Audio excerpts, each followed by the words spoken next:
Blessings, everyone, and thank you for joining me. Today's podcast is going to be about Grand Duchess Elizabeth, or the new martyr Elizabeth. I had recorded a previous podcast about the royal martyrs and how they were important in terms of my conversion to Orthodoxy. And I've read a lot about them, a lot of books, and through my interest in them, I started becoming, I started the relatives of the royal martyrs of the Romanovs started to become known to me, and then I started reading about them. And Elizabeth is one of them. Here, I've got a stack of books here. Let's see. Oh my gosh, this is heavy. Okay, this is a heavy stack. Um, those are just books about her. Well, except Nicholas and Alexandra by Massey. That's about the real martyrs, but the she's mentioned in there quite a bit as well. So today I wanted to talk about her, but I wanted to specifically delve into the issue of her involvement in the Rasputin scandal. So I have a slideshow to accompany my little talk. Thanks for joining me. Okay, so Elizabeth was born on November the 1st, 1864, in the German Duchy of Darmstadt. You have to remember that at this time in the 19th century, Germany wasn't really the nation state that it is today, sort of broken up into a configuration of smaller states. Her father was Grand Duke Louis of Hesse and by Rhine, and her mother was Princess Alice, who was the third child and the second daughter of Queen Victoria and Prince Albert. Elizabeth was their second child and second daughter, and she's especially close to her older sister, Victoria. She had three younger sisters, Irene, Alex, and Marie, and two younger brothers, Ernst and Frederick.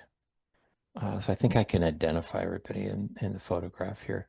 This is Alice right here.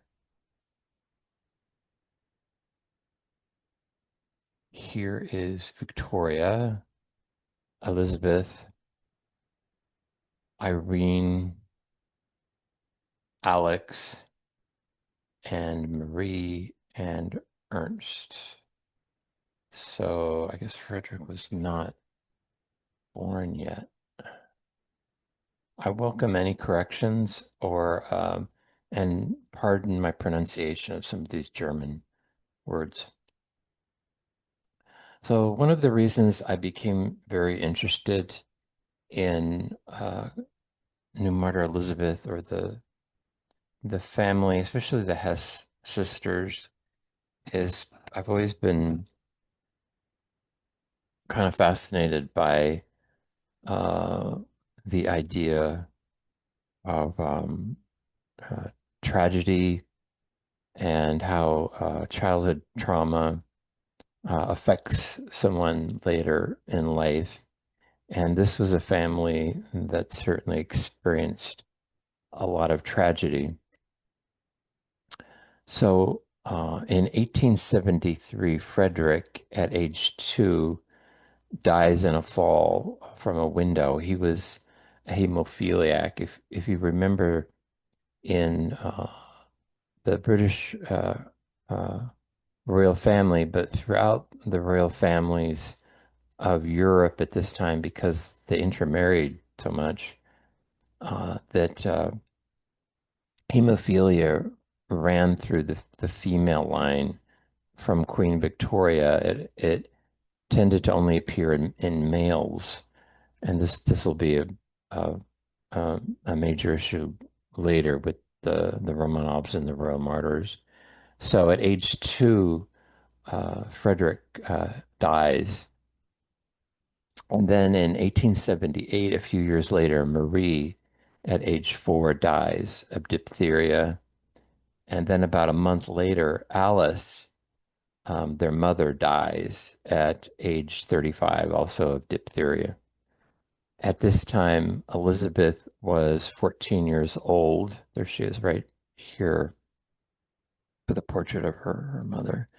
And Alex, right here, now the youngest, was eight years, excuse me, she was 8 years younger than Elizabeth, and she was 6 years old at the time of her mother's death. At this time, and I'll talk about this more, the Hess sisters, their grandmother, Queen Victoria, becomes very involved in their life. And as the two oldest sisters, Victoria and Elizabeth, they had to help with, of course, raising of the children. And Victoria became a sort of adoptive mother, especially to the girls. This is a picture of Elizabeth. She was a very beautiful woman. Uh, I sort of compare her to, not in personality or a character, but to maybe Princess Diana in terms of like fame and beauty at the time. You know, she was the most beautiful, sort of most eligible princess in Europe at that time. And many men wanted to marry her, including the future Kaiser of Germany, and I'll mention him later on. This is Alex.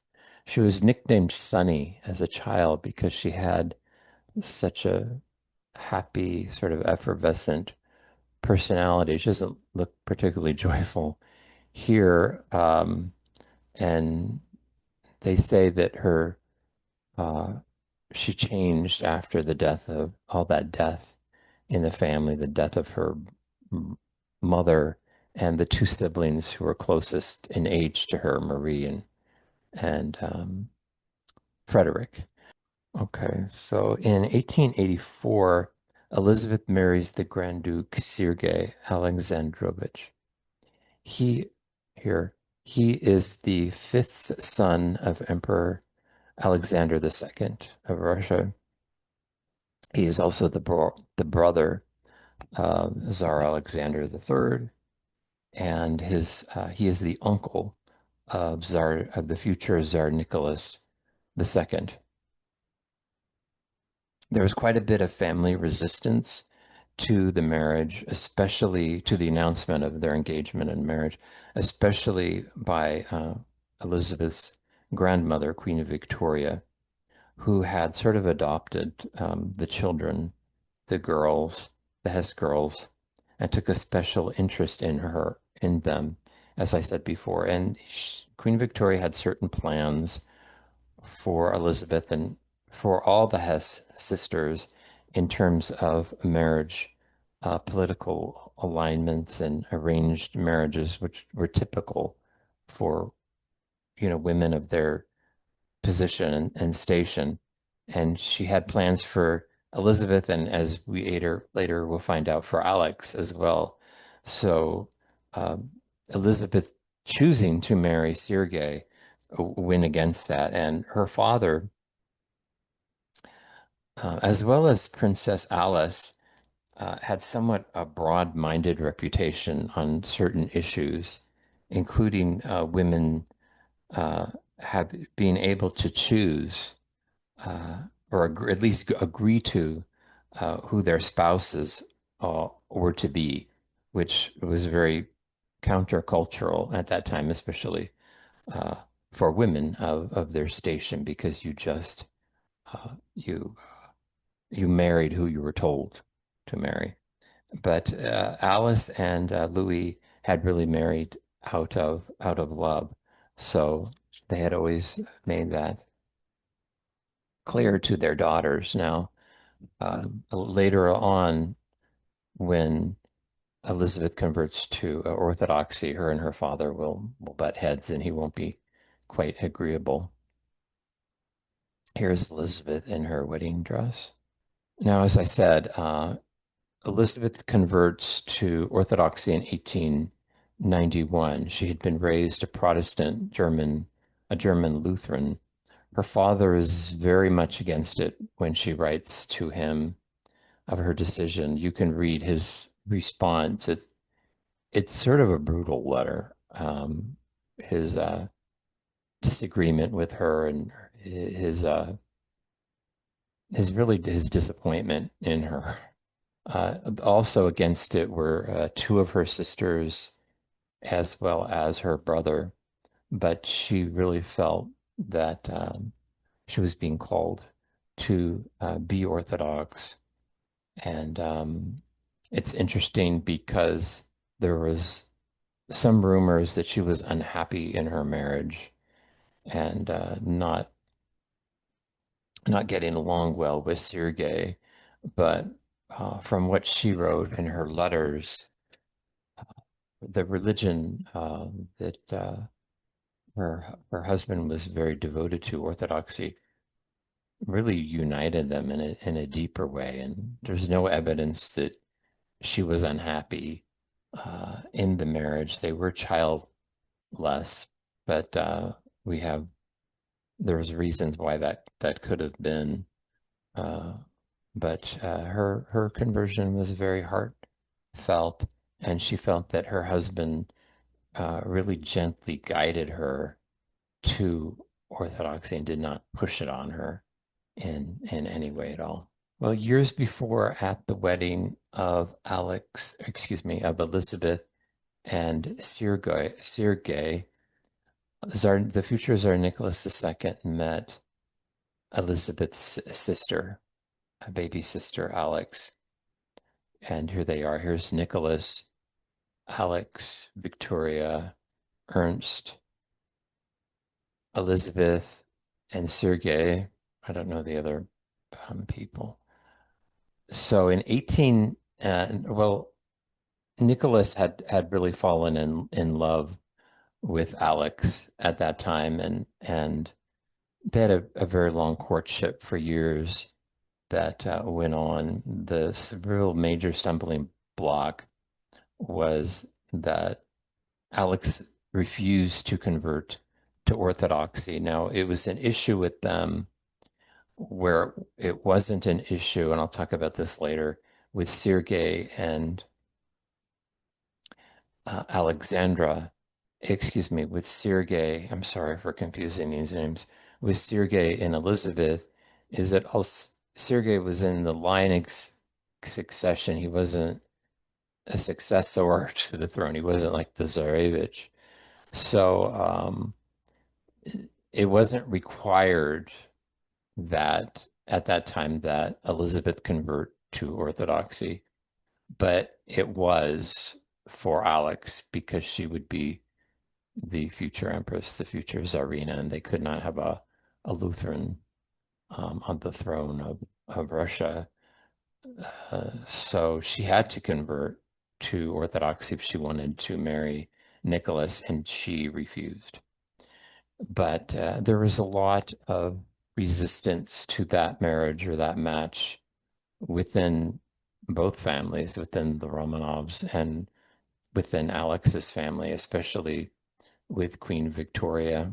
Um, Victoria, I think, would have liked to have Alex come back to England and marry a member of the royal family there. But the Hess sisters tended to marry for love. So, like her older sister, Elizabeth, she loved Nicholas and Sergei, and Elizabeth were in favor of their marriage, and I think they encouraged it. And finally, in 1894, Alex agreed to convert to Orthodoxy in order to marry Nicholas. Just a beautiful picture of Elizabeth here in Russia and the two sisters in Russia. Now, Elizabeth has her younger sister, Alex. But tragedy strikes this family, as it seems to do often, before their marriage. As Nicholas's father, Alexander III, dies very unexpectedly. He had been a very healthy, robust man. He dies at age 49 in 1894. Nicholas is 26, and Alexander is 22. They're very young, and they have to ascend the throne.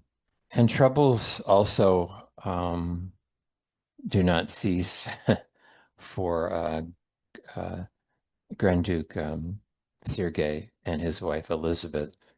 In 1895, Grand Duke Paul acceded here, uh, whom Elizabeth and Sergei really regarded as their favorite brother of Sergei's, um, begins an affair with a married woman. His wife had died very unexpectedly soon after giving birth to their son, Dmitri, and the four had been very close. So this was very hurtful to Sergei and Elizabeth that Paul had began this affair with a married woman and had essentially abandoned his two children, Marie and Dmitri. Dmitri will be very important later. Mention him here in the Rasputin story. So Paul leaves Russia to be with and eventually marry this woman, and Elizabeth and Sergei are given custody of so they raise them. Now, in exile in 1897, Paul's son Vladimir is born, and Vladimir Pele will later enter Elizabeth's life during her imprisonment. So things tend to go very full circle for Elizabeth. Okay, in 1904, after a succession of four daughters, a son is finally born to Nicholas and Alexandra, and he is the Tsarevich, Alexei. Unfortunately, like Elizabeth's younger brother, he is also a hemophiliac, and I will talk about that later because it proves pivotal in terms of the Rasputin story. First, let me talk a little bit about that year um, between 1904 and 1905. It's a bad year, especially for Elizabeth. The Russo-Japanese War starts at that time, which the Russians lose disastrously. There's also Bloody Sunday in St.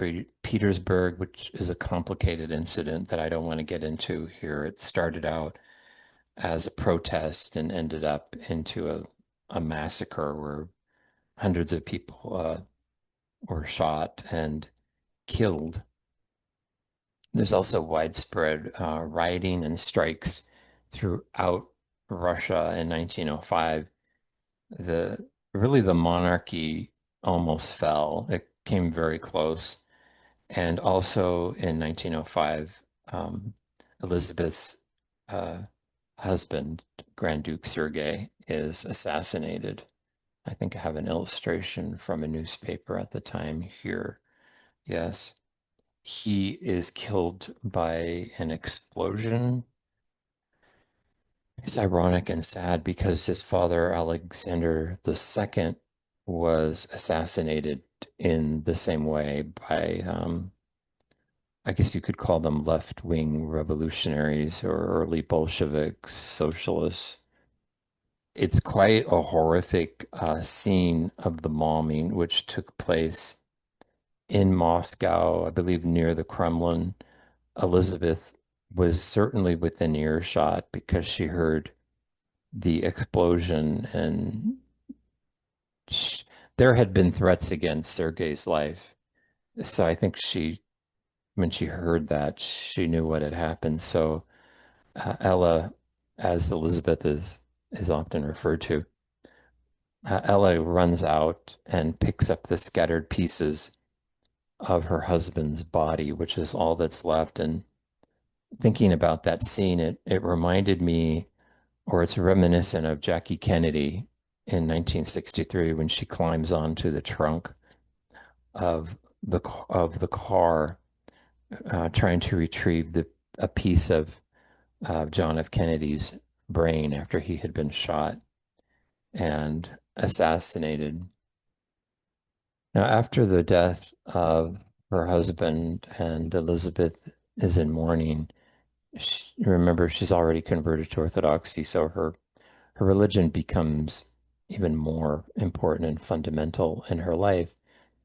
And Elizabeth was already involved when her husband was alive in an extensive charity work, especially there in Moscow where they lived. She took a keen interest in the poor of Moscow, especially in women's health and in orphans. So the death of her husband really began a 4-year endeavor to establish a female religious order in Moscow.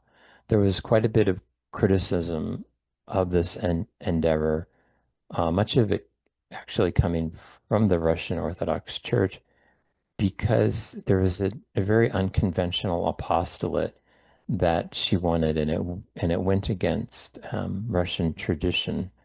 So what became the Martha and Mary convent or the order was really based on that idea of Martha and Mary, of sort of twin charisms of the active and the contemplative life that goes back to that scene in the gospel. Because the as opposed to what female religious or nuns would typically do in Russia, where their life was solely centered on prayer and there was not much interaction with the public. Elizabeth's order would be involved in nursing, in orphanages, and healthcare for the poor, running hospitals, and what we would think of as like soup kitchens and feeding the poor. And this was very different. And even there, this would be reflective. This is Elizabeth. This would be reflected in their habits, which would be very different in style and color from what was typically found in female religious orders in Russia. So this endeavor would go on, and then in 1910, thanks to her brother-in-law, by imperial decree, the Martha and Mary convent was established in Moscow, and here it is. It still exists there in Moscow, and of interest to me as someone who studied art history in college. Elizabeth was friends with the famous Russian artist at the time, Mikhail Nestorov. And these are frescoes from inside the convent, quite beautiful, of her sisters helping and bringing the poor to Christ. So here you really see the apostolate and the charism of the Martha and Mary convent at work. Now, the convent is established really just in time because in 1914, unfortunately, World War I begins almost immediately because the main combatant for Russia was Germany. There's very strong anti-German sentiment within Russia and particularly in the Russian people. It's unfortunate because much of that landed on Ella and Alexandra, who had, although they had some German heritage, they were very much English in their temperament, um, and their upbringing and in their taste. You see that in the way that both Ella and Alexandra, let's say, chose interior design when especially Alexandra had taken over, I think at Sarcoselo there outside of Petersburg, their palace. It was decorated in a very English style, and she ordered furniture and decoration from England, but they were seen as the German women will cause problems later for them. And there was this the hatred for Alexander in particular is very complicated, and it kind of dates, I would argue, to almost the time of her ascension to the throne. And this takes me back to the trauma and the tragedy that befell her as a child, because her personality at times, I think, was very much influenced by those circumstances. She tended to be cold, distant, reclusive. She was actually very shy. And later, the influence of Rasputin just makes all of this worse. And sometimes even people within the own Romanov family tend to turn against her. Now, it's at this point I wanted to start to introduce the Rasputin story. And I found this interesting description of Rasputin's involvement with the royal family and the royal martyrs by Archpriest Michael Polsky. And he's an expert, or was an expert, on the new martyrs of Russia and that time period. And I think he describes very well how perhaps Rasputin first became enmeshed in this story. And we have to remember again that the Tsarevich was a hemophiliac. At that time, there was really no treatment for hemophilia, and hemophiliacs tended to live pretty wretched lives of illness and pain, and they died quite young, as happened Ella and Alexandra's family with their, but also with one of their uncles, one of the sons of Queen Victoria had hemophilia and died quite young, I believe in his 20s. So Alexandra is quite aware of this, and here her precious son is often ill. So this is very much weighs very heavily on her heart. So Archpriest Michael Polsky writes this. Under such circumstances, what mother would refuse to try everything and anything, medical science, faith in God, or even faith in people who might cure the child or lessen his pain? This, and only this, was the basis of the sovereign relationship with Rasputin. This relationship was founded only on a mother's noble and heartfelt feelings for her seriously ill child. Now, here I want to back up a little bit to set up the Rasputin story a little better. Let's go back to 1901 and the birth of Grand Duchess Anastasia, Nicholas and Alexandra's fourth child and fourth daughter. Now, there's quite a bit of pressure on them to produce a male heir, because in Russia at this time, I believe it occurred after the reign of Catherine the Great, women are excluded from the line of succession, which isn't like the case in England and the UK, where you had Queen Victoria. Um, so their four daughters could not reign as a czarina alone.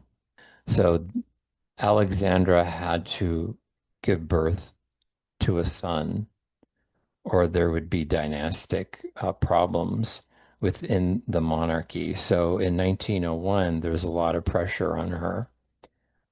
So at that time, these two women um, enter the picture. Well, they don't enter the picture. They were already members of uh, the royal family circles. They had married into the Romanovs, but they introduce Nicholas and Alexandra to Nizir Philippe, who was a French faith healer. And these are the Montenegro sisters, as they were called, Grand Duchess Militsa and Grand Duchess Anastasia.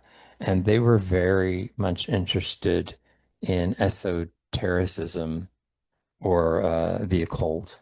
I want to talk about that a little bit within the culture and social context of the time.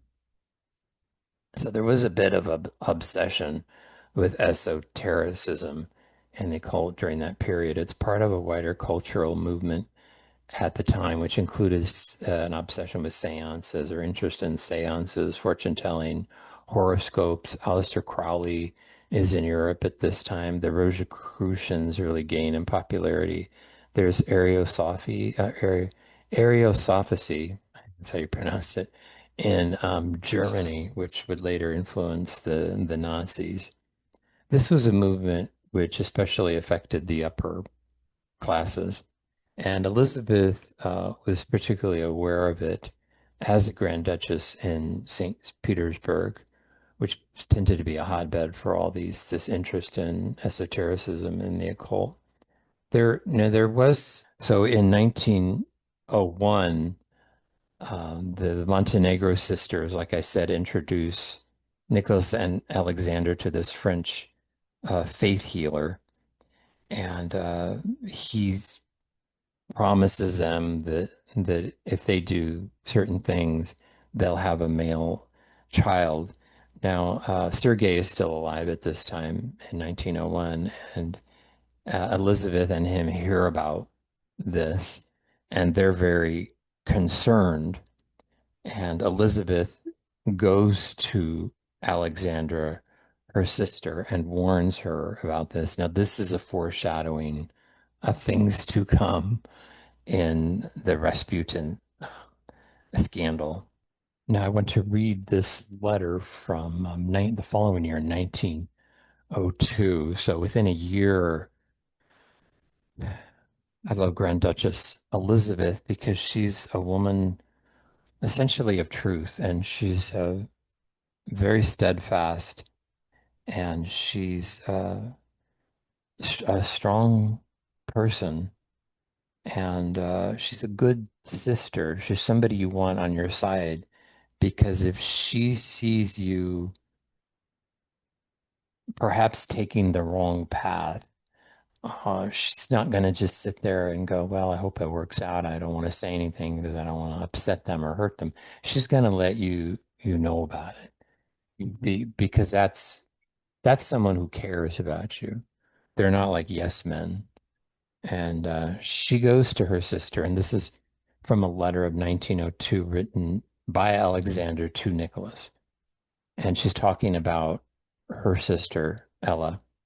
We drove around the Alexander Park, and during that time, Ella assailed me about our friend. I'll talk about that in a minute. I remained very quiet and gave dull answers, especially after she said she wanted to get to the bottom of it.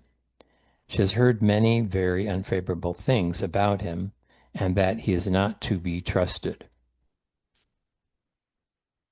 I did not ask what one said. I explained that all came from jealousy and inquisitiveness. Okay. This is significant because of Alexandra's very defensive reaction to her sister's, well thought out, rational talk to her about this issue, and she had every right to do so. But also her defense of our friend, because in the Rasputin scandal, Alexandra will use the exact same uh, term or phrase to refer to Rasputin as our friend when when when Elizabeth and others try to approach her about the issue. So this is important. So Elizabeth is keenly aware of the spiritual problems of getting involved with such people, as well as the political repercussions such scandal because there is some truth in what Alexandra is saying about she's implying that people are attacking them and they're using that there are other motives. So then in 1904, there is the birth of the hemophiliac Tsarevich Alexei. This is a really poignant picture that I find incredibly tragic and sad. It's Nicholas II carrying the young Alexei because, as I recall from the reports of their murder in Ekaterinburg in 1918, the uh, the Tsarevich Alexei was often injured because of his hemophilia from a fall or something or a bump. At that time in 1918, he was not couldn't walk very well. So when the royal martyrs were awoken in the middle of the night under some pretense that this is during the Russian Civil War, I'll talk about it later, that the whites, the monarchists, were nearby and they had to go down into this cellar or this basement to wait things out. And this is where they're murdered. And Nicholas had to carry Alexei there. It's quite tragic and point in this picture. So the following year, when it's clear that Alexei is a very sick boy, in 1905, Rasputin is introduced to Nicholas and Nicholas and Alexandra through the Montenegro sisters again. Now, by 1906, the following year, it's pretty clear that Rasputin already is incredibly influential, and this is evidenced in his visit to Prime Minister Stolypin after the assassination attempt on him. So almost immediately, Ella writes to Alexandra. Now, as things didn't go well between Alexandra and Ella over the French faith healer in 1901 and 1902, well, they don't go well now either. So after her talk, which would be of many, with Alexandra, Ella writes to Nicholas, who she maintained a very close and friendly relationship with him because they go way back. Uh, uh, so she writes to her brother-in-law, perhaps if all that had been managed by me otherwise, you would have seen the real truth and no more looked for helpers who, hidden from others, bring you their particular religion and see me not to break you from the true Orthodox Church. And perhaps we all would have quietly talked and examined and come to the conclusion that we can be mistaken and that not all who seem holy are. She's talking about Rasputin, not by name here. And she's also talking about her discussion with Alexandra that did not go well. She's trying to say, let's have a rational discussion about this, not emotional. And let's talk about this person and who he really is. But they are two very different people, Ella and Alexandra. Alexandra is quite um, emotional, especially when her son is involved, and Ella's a very different uh, person. Both I write here, both Ella and Alex are very strong-willed people, as all the Hess sisters were. And the difference is that there's a stubbornness and obstinacy in Alexandra that's not there in Ella, or it's different. Ella has a righteousness based on truth. I want to just say real quick here, I don't mean to criticize or be harsh about Alexandra. I really like her as a person, and I've prayed for her intercession as she is a saint, as with all the Romanovs, the Romanov royal martyrs. Their their family, I have their icon on my wall, but she was a flawed person.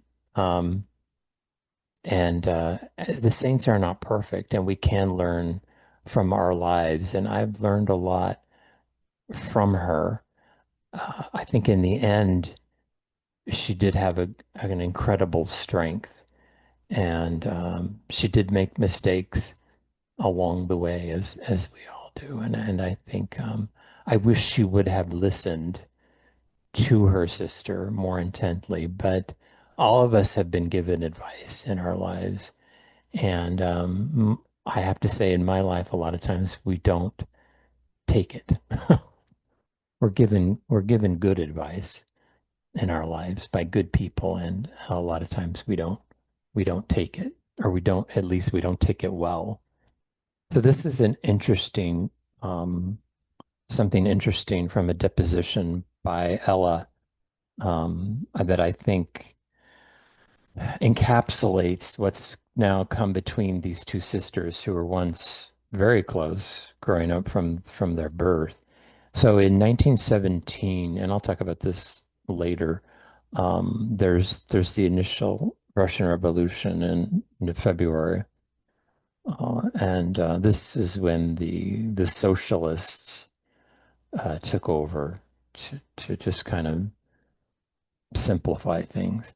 And they set up an extraordinary commission for the inquiry of the investigation of illegal acts by ministers and others responsible persons of the czarist regime. What they hoped to do was put Nicholas on trial, and they wanted to find evidence against them. I think especially against Alexander for treason, crazy enough.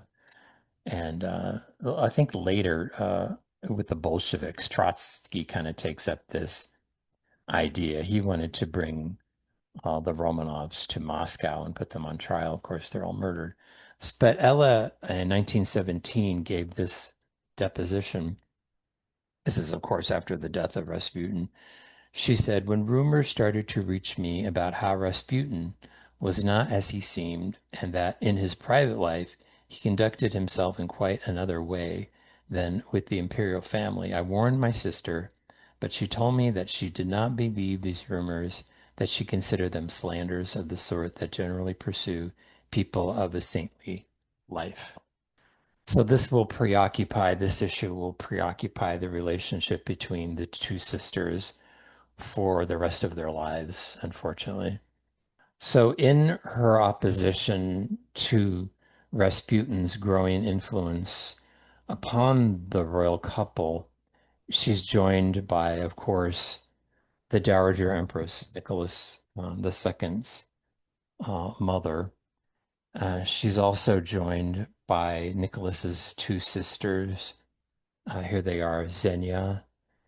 Xenia will be very important later, and Olga, seated with their brother Misha. I'm going to talk about him in a couple of minutes. I really like Olga. She's a very strong personality. Kind of reminds me of Ella, very strong-willed, righteous woman. She had an interesting life. I encourage people to read about her. Also joining her are the Yusupovs, and they'll be important later. They were some of the most wealthy people in Russia. Also, Grand Duke Nicholas Nikolaevich Nikolasha. So he's married to one of the Montenegro sisters, and he later comes to really regret the fact that his wife introduced the royal couple to Rasputin. He was also commander of the army during War One. And in 1915, he is fired, and Nicolasha here, and Nicholas takes command of the army. I think if Nicholas made one. I think he made several mistakes probably during World War One, but I think probably one of the major ones was firing Nikolasha. Not that Nikolasha was perfect or the greatest, you know, army commander ever, but at least he could take the blame if things went wrong. When Nicholas took over, he had to take the blame for everything. And he ends up leaving St. Petersburg to go to the front to be the commander. And in doing so, he leaves Alexandra and Rasputin essentially in charge of the government in St. Petersburg, and hence major problems ensue. So also in 1915, Ella is continuing to express her concern towards her sister, with her sister about the Rasputin scandal. And Alexandra writes to Nicholas about Ella's not good, very bigoted clique or clique uh, of people who are against Rasputin, and she feels that they are persecuting him, sort of vis-a-vis persecuting them. Now it's kind of complicated, and I want to give Alexandra her due here. I think there's some truth in what she was saying. I think there was some truth in her argument that there were a few members of the Roy family who were using the growing Rasputin scandal against them because there was background maneuvering for power, jockeying for power, and it really ramped up when Nicholas and Alexandra had a succession of four daughters. They had no successor, and then Alexei is born, and I think it was widely known that he was ill. I mean, definitely within the family. Not that, no, not them, not all of them knew he was hemophiliac. And some knew the reason for his illness. And then there's additional problems within the Royal Martyrs family. Nicholas's brother George dies in 1899 at age 28. He was the Tsarevich before Alexei, or during Alexei's life, he would have been third in line if Alexei died. And then next would have been Misha, or Grand Duke Michael. Now, he went into exile in 1912 when he married a twice divorced woman. So now there's really it, there's jockeying for power to be the successor to the throne. You see that, and this is the political implications that Elizabeth is very aware. You see that in Grand Duchess Maria Pavlovna, probably the person I like least in the Romanov family. She was the wife of Grand Duke Vladimir, and her husband is in the line of succession, and she sort of sets up a rival court in St. Petersburg, and she's very much a grande dame and very social and likes parties as opposed to Alexander, who's not, who's very much a homebody and family centered like Nicholas himself. And she was a steadfast German Lutheran when she married, had a similar background to Ella and Alexandra, but she steadfastly refused to convert to Orthodoxy, and it's really hypocritical because she criticized Ella publicly when she Ella converted to Orthodoxy. Um, but then in 1908, she converts after 35 years of marriage because there is this maneuvering uh, for power in the background of the Romanov family. So I mention that because that's lurking, I think, the in the mind perhaps of Alexander. So there are these letters going back and forth between Nicholas and Alexandra, where Ella is mentioned, and that Ella's sort of leading this cohort of anti-Rasputin um, Romanovs, and those I mentioned. But those who oppose Rasputin tend to become get dismissed, like Nicholas Nikolaevich. Uh, so it's dangerous to do so. I mean, when I mean dismissed, I mean they get relieved of their duty, um, of their positions.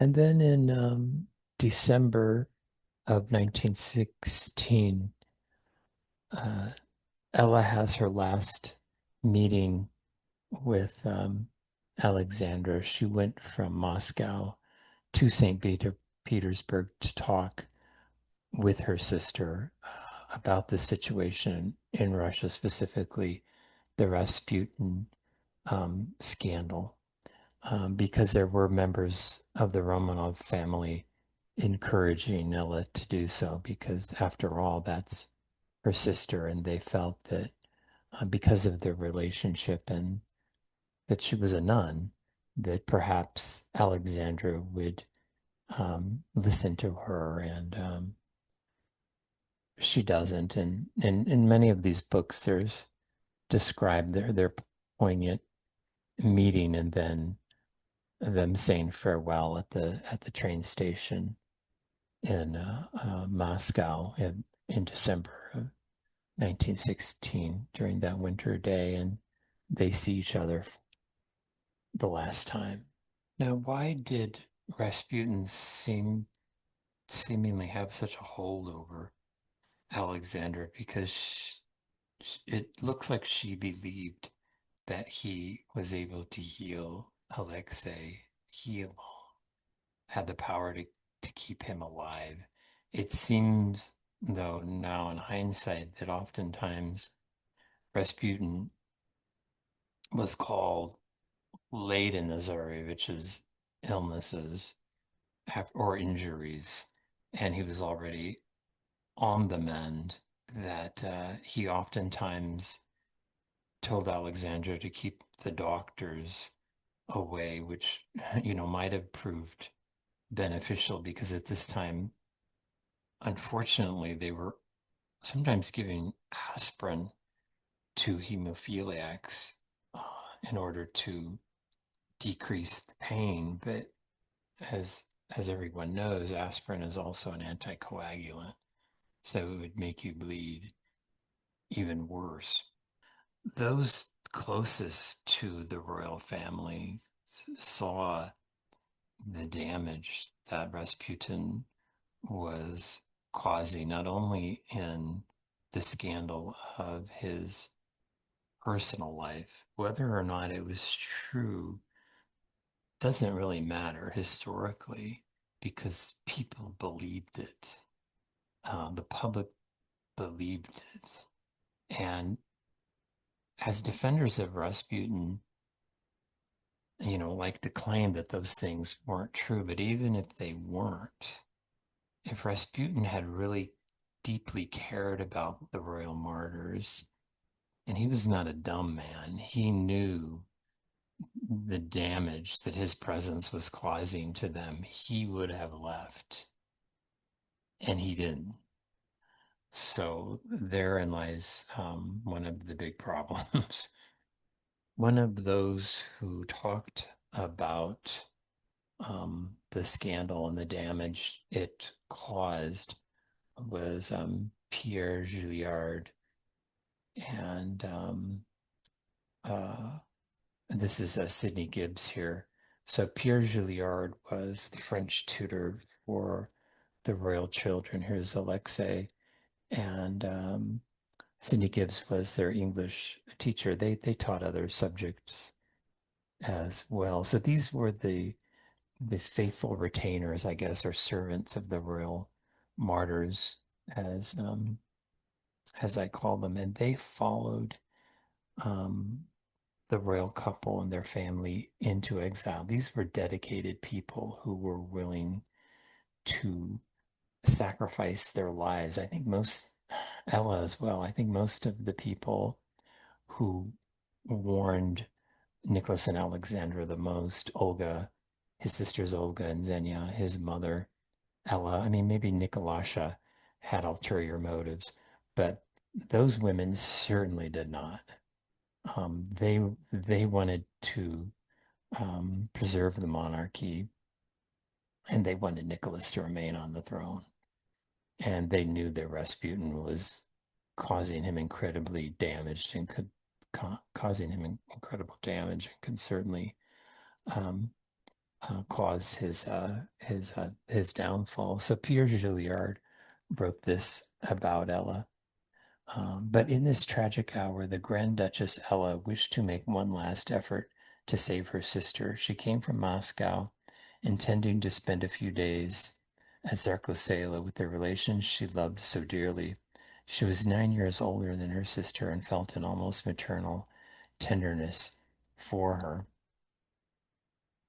As soon as she arrived at Zarkosela, she spoke to the Tsarina, trying with all the love she bore her to convince her of her blindness and pleading with her to listen to her warnings for the sake of her family and her country.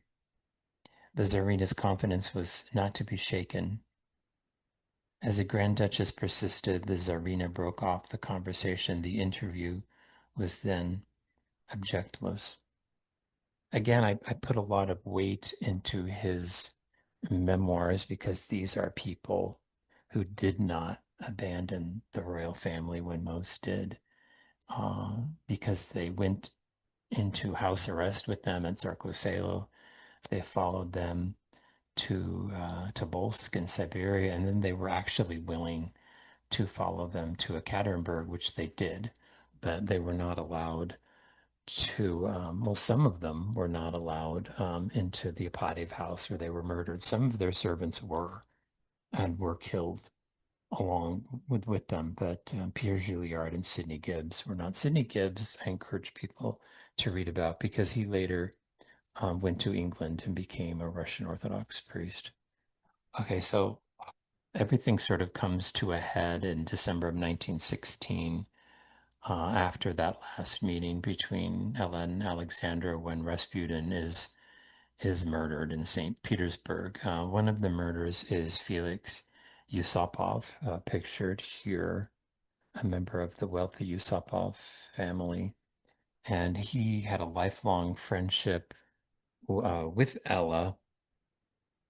The two of them actually went on a pilgrimage together to Solevets monastery. Felix would write this about Ella. The whole of my life has been brighter for the radiance cast over it by this remarkable woman, whom I have regarded as a saint since my early youth. Felix married Nicholas II's niece, Irina. She is the daughter of Nicholas's sister, Xenia. And as you can see from this picture, she was a very beautiful woman, and like Elizabeth, before her had many suitors and many men who wanted to marry her, and she married Felix Yusupov. So Yusupov actually used the promise of Rasputin meeting Irina in order to lure him uh, to his death at one of the Yusupov palaces. And according to Felix, when Rasputin was there, he talked to him about his mother's opposition to him, as well as Grand Duchess Elizabeth, that she was plotting against him and spreading slander about him. So he was very much aware of Elizabeth and that she represented at least a contingent in his mind of those who opposed him. And this actually substantiates what hold on one second, what Bishop Anastasius of Moscow um, said about Grand Duchess Elizabeth, who knew her. According to him, Grand Duchess said of Rasputin, that horrible man wanted to separate me from my people, and also, trying to separate, I mean, she's meaning from her family, her sister, and the royal martyrs. And according to her, he did not succeed. The other person involved primarily in the conspiracy to kill Rasputin was Grand Duke Dmitri. This was probably the most shocking revelation to Nicholas and Alexandra of all, because Nicholas and Alexandra had sort of adopted Dmitri as kind of a son. And when he was older, he became very close with the family, especially the sisters, and with Alexei. So they were, I think, very hurt that he had been involved in the murders. It's kind of interesting that it's sort of, I really like Grand Duke Dmitri as a person and as a historical figure. The murder had really haunted him the rest of his life, as opposed to Felix Yusupov, who was an interesting person. Him and Irina remained married. Felix lived to be 80. Um, they lived kind of an interesting life, primarily in France. They became in fashion, and he wrote about the Rasputin murder several times, kind of made a living off of it, as opposed to Dmitri, who died quite young at age 50, who never really spoke of it. There is a letter that he wrote to Felix that I find interesting. Um, Dmitri wrote of the murder, that affair will always be a dark stain on my conscience. I never speak about it. Murder will always be murder, no matter how hard you try to give it mystical significance. You talk about it, you practically brag about the fact that you did it with your own hands. There's no nobility whatsoever in that deed. I have a right to say that because unfortunately I participated in myself. One man would give anything to erase that blot from his conscience. The other man exults in that crime. So that's Dmitri. I mean, Dmitri lost everything. His father was killed in the revolution. His mother was already dead. Um, his uncle had been murdered. He lost his aunt. She was murdered. The people that sort of adopted him, the royal family, they were murdered. And just by happenstance, because he had been exiled, he survived. So after following the murder, Ella almost immediately writes to both Felix and Dmitri.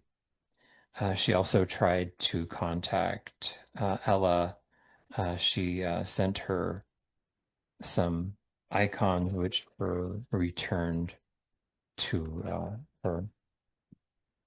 Both Felix and Dmitri are banished by Nicholas II. That sort of ensures that they survive the revolution when most of the Grand Dukes do not. Following 16 members of the imperial family signed a petition begging for leniency, especially with Dmitri. Their signers included Ella, Grand Duke Paul, his father, four of the sons of Grand Duke Konstantin Konstanovich. They'll be important later. I'll mention them with the terms of Ella's story. But the outcome of all of this scandal, um, but the outcome of all of this scandal is what Ella feared the most. 2 months later, the monarchy falls with the February Revolution.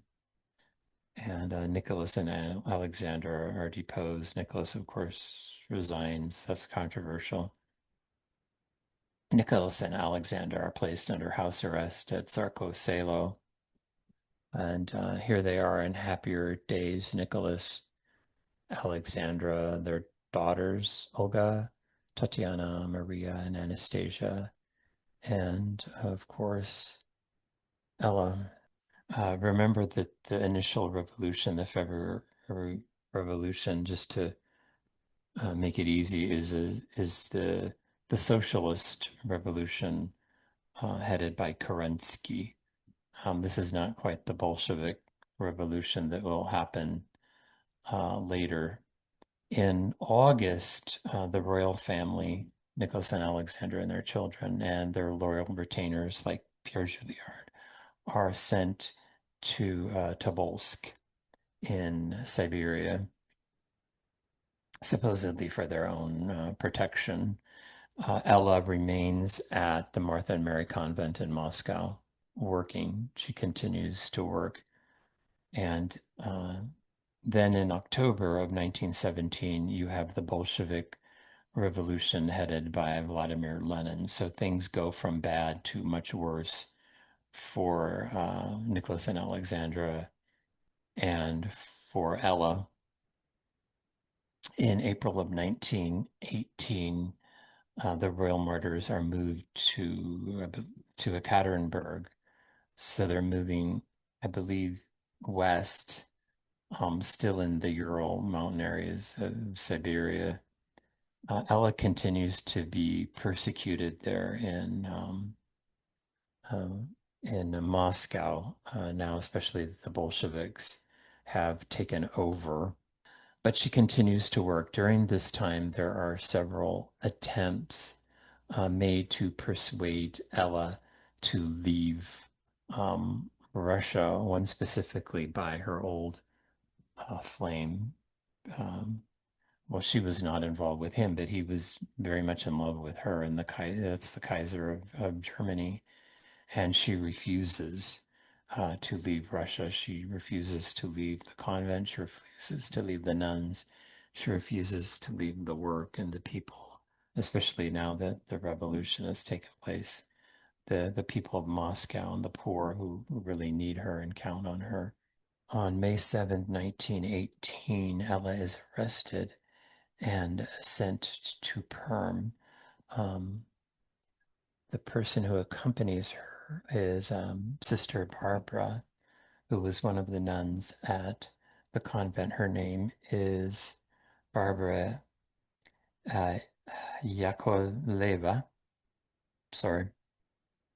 It's interesting that they're sent to Perm because that's where Misha, Grand Duke Michael, Nicholas's brother, had also been sent into exile. It's also kind of interesting that I talked about these loyal retainers or the loyal servants. So Nun Barbara goes with Ella, and when Misha was sent to Perm, his secretary, Nicholas Johnson, went willingly with him into exile and then eventually into death. And we'll see this again with those who are imprisoned with Ella. So then she is sent to Ekaterinburg, where at that time Nicholas and Alexandra were also in captivity. As from what I gathered, she knew about their presence there, tried to contact them, but was not able to. There in Ekaterinburg, she is joined by other Romanov prisoners. The first is Grand Duke Sergei Mikhailovich, and he was there with his aide, his secretary Fedor Remez. Also, there are three of the sons of Grand Duke Konstantin Konstanovich. I encourage people to read about Konstantin Konstanovich. Since the fall of the Soviet Union, his diaries have been made available, I think certainly in Russian. He was an interesting person. It looks like he struggled with some specific issues, but he did have it looked like a quite happy and loving relationship and marriage with his wife, had several sons, one of whom I believe I'm thinking back died in World War One. And then these young men, this is Ivan, Prince Ivan, have all been canonized. Constantine and Igor. Also there, interesting enough, is one of the sons of Grand Duke Paul, who we remember was very close to Sergei and Elizabeth before he went into exile to marry a divorced woman. And this was their son. This was Paul's son with his second wife. I believe he had Vladimir Palais and two daughters. I encourage you to read about him. There's a book about Vladimir Palais. He was an accomplished, published poet and playwright. And these are the men that join Elizabeth and then Barbara in their exile. Then the whole group of them are sent to Alapiewisk, which is about 120 miles north of Ekaterinburg, a little town, and they are imprisoned there in an old school building. It's really interesting what happens there. Ella really tries to make the best of it. She was a very strong person, and that strength and faithfulness in God comes out. She encouraged the other prisoners to pray, of course, and they read at night. And also, there was a small garden outside where they were imprisoned, and she organized that they plant and care for it, really giving them something to do. I don't want to get into the details of her murder. They're quite grisly. On July 18th, 1918, this is I believe the day after the murder of Nicholas and Alexandra in Ekaterinburg. They're taken to an abandoned mine. Most of them are thrown alive into the mine shaft that the remnants you see here. Grenades are thrown in. Um, Firewood kindling is thrown in and set afire.